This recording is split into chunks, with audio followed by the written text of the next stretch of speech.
Okay, hi everybody. Thank you so much for joining us. My name is Jill and I'm part of the ESGI professional development team.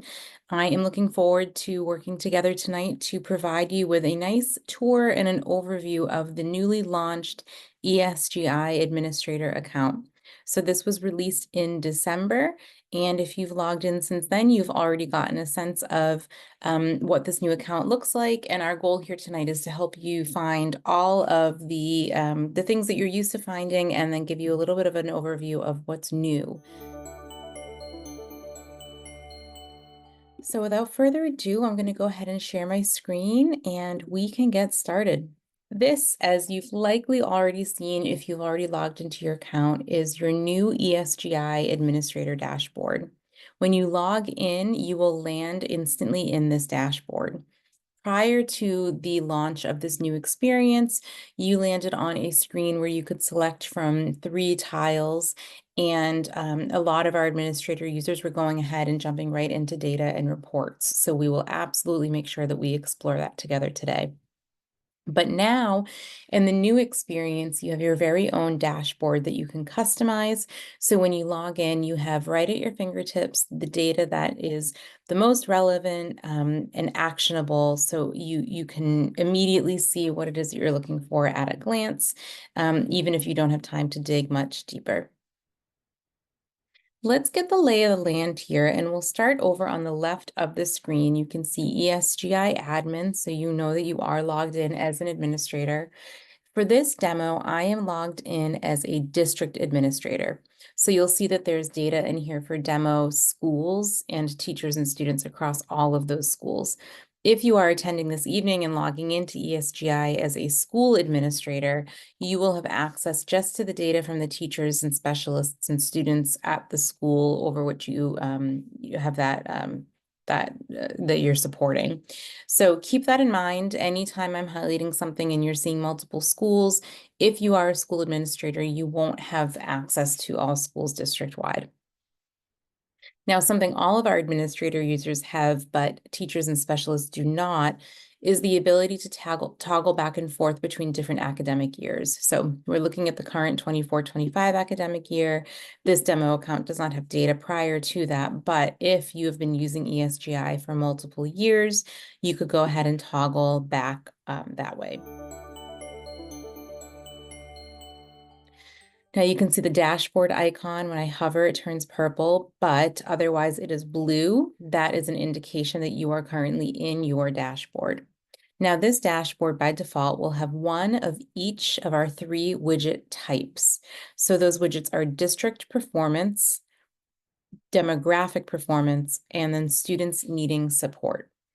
Now, by default, your ESGI account is going to show you data in these 3 categories for all schools and or all teachers that you have access to. It's going to default to the current marking period. You can see this in green here.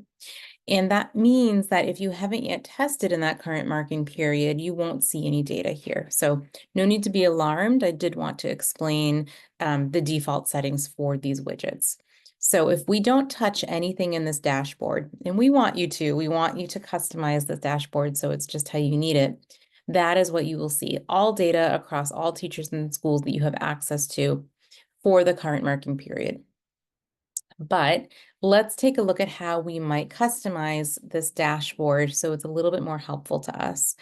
First of all, you'll see there's an empty space here down in this 4th quadrant. You could go ahead and add a widget.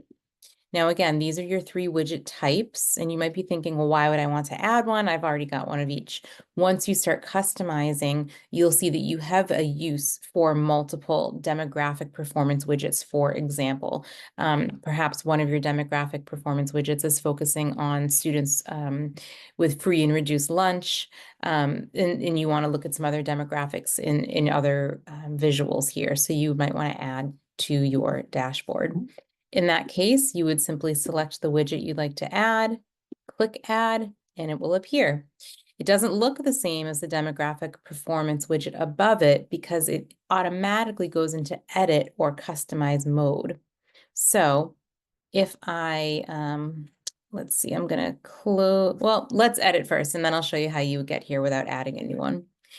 First of all, you can go ahead and rename this widget, anything that you'd like to. So test widget 1, we'll call it. Oops. Could change that again at any time.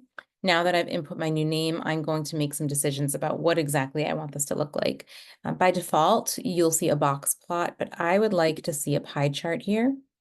And also by default, you can see that this widget is taking up half a screen. I could select full screen. It's going to bump it down because I don't have a full screen view here, but you can make these longer horizontally if you're interested in that. Now I'll go ahead and select my demographic group that I want this particular widget to highlight. So maybe I'm going to focus on lunch status here. I'm a district administrator, so I can decide if I want this to look at data across all of my schools, or perhaps just lunch status for one of my schools. Then I can look at the different content areas available. I need this one to focus on language arts only. That's some data that we're watching really closely. And so when I log into my account, I want to see that data immediately. This is the only subject tab I have available, so that's an easy one to decide. And I don't want to look at all grades here. I really want to focus in on grade 1. I'm actually going to go ahead and change, we'll keep that.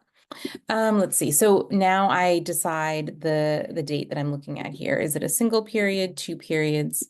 And for my date range, I'm going to go ahead and keep it on my current marking period. And if I want to show average and I hover over my information icon here, it's going to explain what that means. And I do want to save that. Now, I don't know that I actually have demographic data in, but at this point, I can go ahead and save that widget. And because I don't have any lunch status input to this demo data, I don't have any information to display. But once that data starts to be input, this will update every time that I log in. So to get a sense of what that actually will look like, let's go ahead to an existing widget. And I just wanted to show you that it's this icon here to the left of the widget name that you can click into to customize. And for this one, I'm just going to make a couple changes. I'm going to switch this to a pie chart, switch to this demo school. We'll go ahead and save that. And you can see here, it looks very different because of the changes that I've made. So this is a very high level overview of your dashboard and the ways in which you can customize the widgets. And in the future, in the coming weeks and months, be on the lookout from communication from our team, because we look forward to having more free webinars like this, where we can take a deeper dive into topics such as customizing your dashboard so it works for you. But needless to say, this is high level, but we do hope that this was still helpful in helping you sort of get your bearings in the dashboard, because it is where you land when you log in for the first time.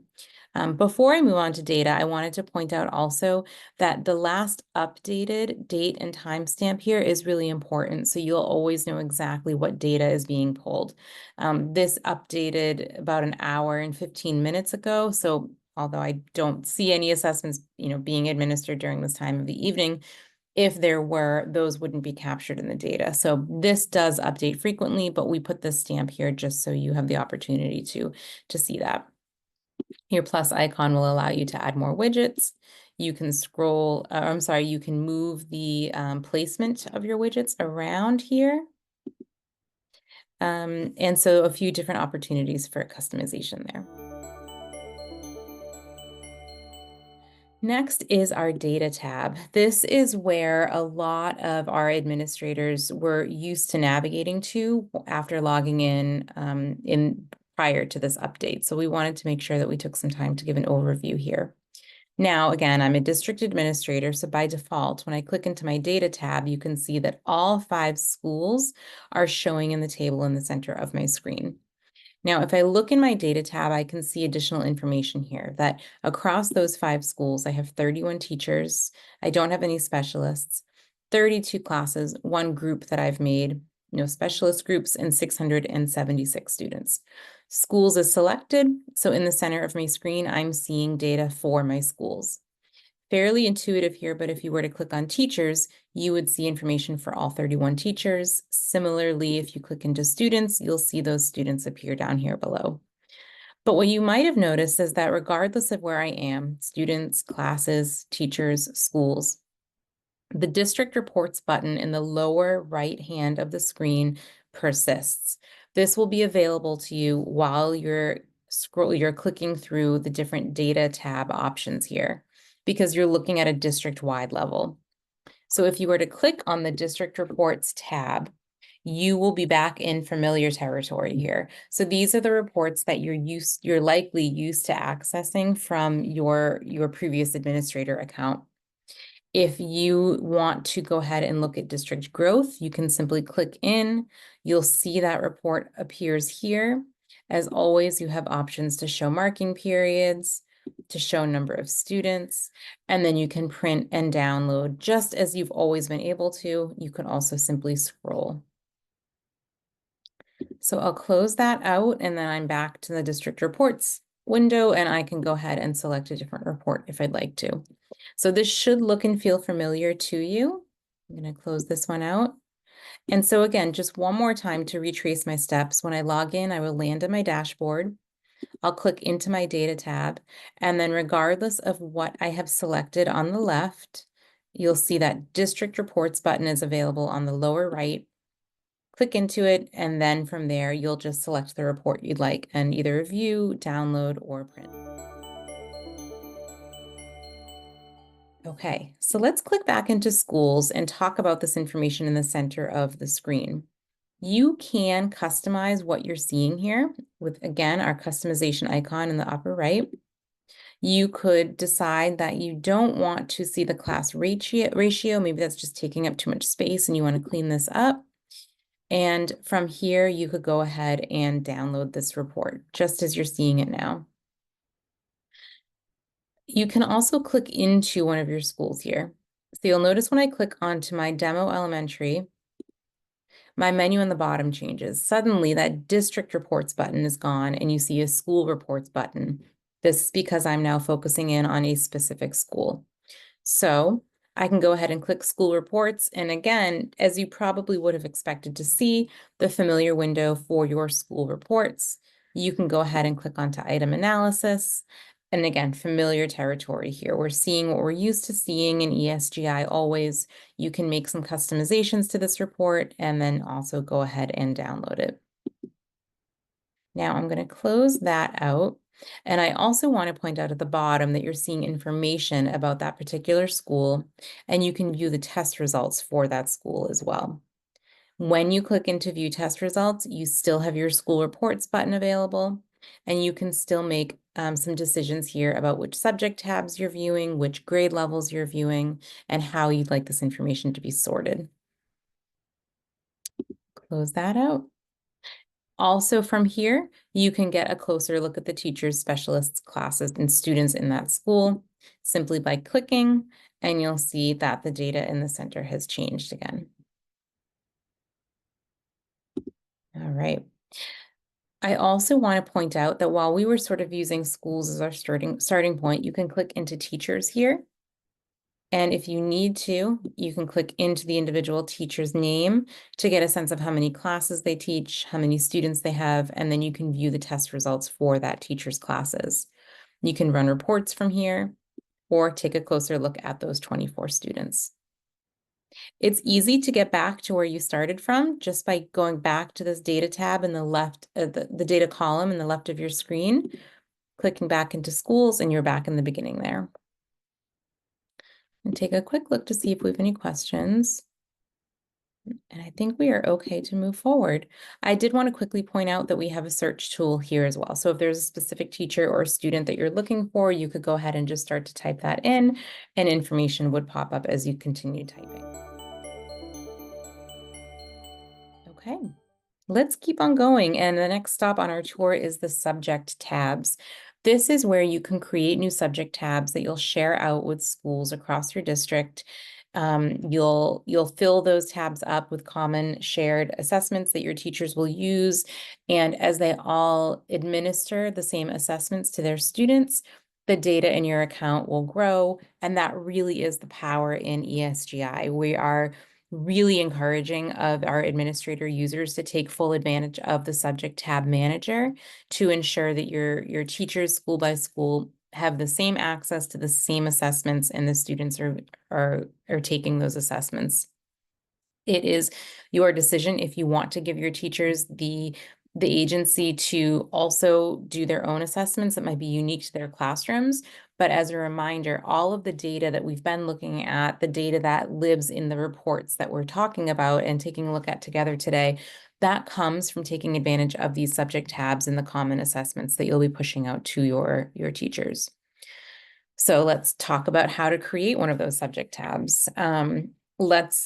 Let's assume that maybe there is a set of math assessments that you want to make sure all of your second grade teachers district-wide are administering to their students. Maybe there are 5 of those assessments. So you're going to go ahead and create a subject tab where those 5 assessments will live. That tab will appear once you make it live for all of your second grade teachers. So they'll have easy access to those 5 assessments. The first step is to click Add Subject tab. We'll call this Grade 2 Math Assessments.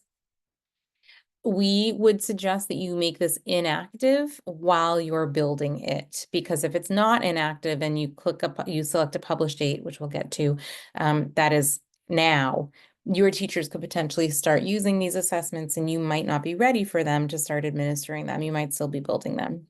So we suggest that you click active, and then that way, until you make it active, it will be visible to you and you only. We've created a name for our tab, and then we need to think about our retest modes. So if you hover here, you'll learn a little bit more about these retest options. I'm going to go ahead and click incorrect and not tested only. I don't want to shuffle my questions, so I'm not going to check that box. I don't want this published indefinitely. While they're published, they'll be accessible, and as will the data. Once they're no longer published, the assessment and the data will no longer be visible. I want these to be a Q3 subject tab. So they'll be published just for that marking period. Now, in a little bit, I'll show you how to set the dates for your quarters. So when you select Q3, it is aligned with your actual Q3. I do want this published for all teachers, but maybe if I didn't, or if I wanted them for just specific schools, I could click here as well. And you know what, actually, I don't want to publish this for all teachers. I want to publish this for my grade 2 teachers only. Okay. At this point, I'm ready to go ahead and actually create that tab. So I'm going to click Add at the top, and you can see it appears down here with an icon that indicates it is private and visible to me only. Great. I've got my tab, but it's empty. It doesn't have any grade 2 math assessments in it yet. So I need to go ahead and start adding tests to my subject tab. I could click Add Tests. I could do some searching. I could filter. I could say, well, I want them to be yes, no, but there's a lot here. And so I'm actually going to close this out. For now, I'm happy leaving this tab because I've done what I needed to do. And I'm going to go ahead into Test Explorer because it's a really helpful way to find the exact types of assessments that I'm looking for. So as a reminder, that subject tab we just created was called Grade 2 Math Assessments. So let's go to our Test Explorer. Something I want to say here is that earlier this academic year, your teachers actually experienced an update to their account, just like we launched for you all in December. What's different is that your teachers currently have the option to be working in their legacy version of ESGI. At the end of this academic year, we will officially sunset that legacy version, and your teachers will all be working in a new updated version, which includes this Test Explorer, just like you are. So we really want to encourage you to support your teachers in thinking about transitioning now into their new account type. We are here to support you in that transition and work with you and your teams to make sure that everybody is comfortable navigating and fully utilizing ESGI. But again, your teachers, if you're wondering, because we've gotten this question on some earlier webinars, when are the teacher updates coming? They're already here, and you might not be seeing them if you're observing your teachers because they're working in the legacy account. So again, they have until the end of this academic year to transition into the new experience. Back to business. In Test Explorer, we are going to go ahead and look for some math assessments that fit the bill for what we're looking for our second grade teachers. So let's go ahead and click Filter by Standard. And instantly, we've got some more in-depth ways to get to the right assessments here. So let's go ahead and select our state. I'll pretend I'm in Ohio. Content area, as we know, is mathematics. We're focused on grade 2, and you can see everything I select in this column, everything else is updating. So I actually want to be focusing on measurement and data. And excellent. These are the 3 standards that I want my assessments to address. So let's go ahead and add that filter. 3 tests have appeared that meet all of the criteria that I have just set. Now I could do some additional filtering here if I wanted to, back to the left. I could think about the test type, yes, no, single score, or rubric. I could select self-assess, which I might consider because these are older students, but I'm not going to for now. As you may know, in ESGI, we have some noted authors, and I may be partial to one of those authors, and I want to find only their assessments.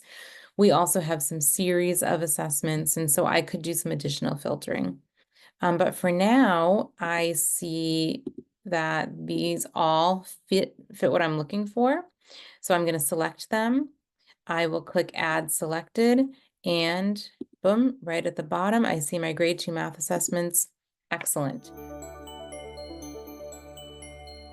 So now in a matter of minutes, I've not only created a subject tab for my second grade teachers, but I have added 3 assessments to it. So that's a lot that I've just accomplished very quickly. But what if I actually wanted to use most of this measuring length with tools assessment? Let's click into it to kind of get a sense of it. And I'm seeing a lot of what I like, a lot of what I want my students to have the chance to be assessed on, but it's not quite there. There's a question here that I'd like to remove, and I'd like to replace it with something that's a little bit more specific to what we're working on. I cannot edit this test. It was authored by someone else. It is probably living in managed subject tabs across all ESGI users. What I can do is copy the test and save that and make the edits to that copy. I can then add my version of it to my subject tabs. So you're not beholden to the assessments and that live here. You can make a copy and use them as a really stellar starting point. And then you can go ahead and add them here. You can see now my copy is there. I would click that. I would add that selected to my subject tab, and great. Later I can go back and delete the first version from my subject tab. And if you are viewing assessments here simply for inspiration and you have decided that you're going to create your own from scratch, that's great. This plus sign in the upper right of the screen is where you will go to create your test. So you'll start by selecting the type of test, and from there you'll input a test name. You've already selected your test type, a description, so on and so forth. You'll build out your assessment, save and close it, and then go ahead and add that to your subject tab. We go back to our subject tab manager and I click into this tab. Here are all my assessments. I see measure length tools into the copy. That's the one I'd like to keep. So I remove that top one there.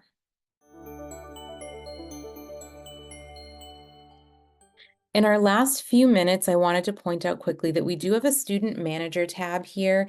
If you are a district who's worked with our importing team, the importing file will overwrite any changes that you make here on a nightly basis. So this is a great place to click into any student and add information to their profile if you'd like to. But again, it won't stick if you are an importing district. So similarly, if you are trying to assign the student to a teacher or a classroom or unassign them, that work you do here as an importing district will be overwritten by your nightly import file. These are great features if you are not an importing district and you're working to get your students and teachers set up manually.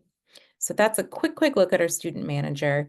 If you click into our settings tab, I'm being mindful of time here. So I think that the most important things for you to know here are that you have a few options when you click into your teacher and reports, just about the way some of the data is displayed. But you can also customize your parent letter here. You can upload a school logo, you can create several templates, and then you can also publish those to your district. So if you want consistency, you can make changes here. Maybe you've decided that you want the student ID to be included at the bottom of every parent letter, and the student's last name as well. For example, you can make those changes here and push those out. I'm gonna close out rather than save those changes. And finally, if you click into My Profile, you have the opportunity to update a little bit of your personal information. But the My District calendar is a really important place. Earlier, I mentioned that you can set your marking periods. This is where you would do that. So for this account, you can see Q1, 2, 3, and 4 already set here. I can change those dates just by clicking on the calendar icon. If I didn't have them set up here already, I could add a marking period and kind of start fresh there. So once you do that and you create your marking periods, sorry, I kind of bounced out of there, that will get pushed out and it will take effect in all accounts district-wide. So this is something that we feel is very worthwhile. It makes it a lot easier to think about your published dates for your assessments. And last but not least, on the very bottom of your screen, you have a question mark icon. This is where you can click into our What's New for ESGI Administrators. And if you click on Administrator Help Content, you'll get to our support page, which is really helpful. A lot of what we reviewed today and then some. Also, you might remember that the first time you logged into your new account, there were some pop-ups that you could click through to learn a bit more. They focused on the admin experience, initial walkthrough, the data page, and the subject tab manager. You can click into these and you'll get back to those pop-ups. So if you wanted to revisit that, that's where you find them, just this question mark down here.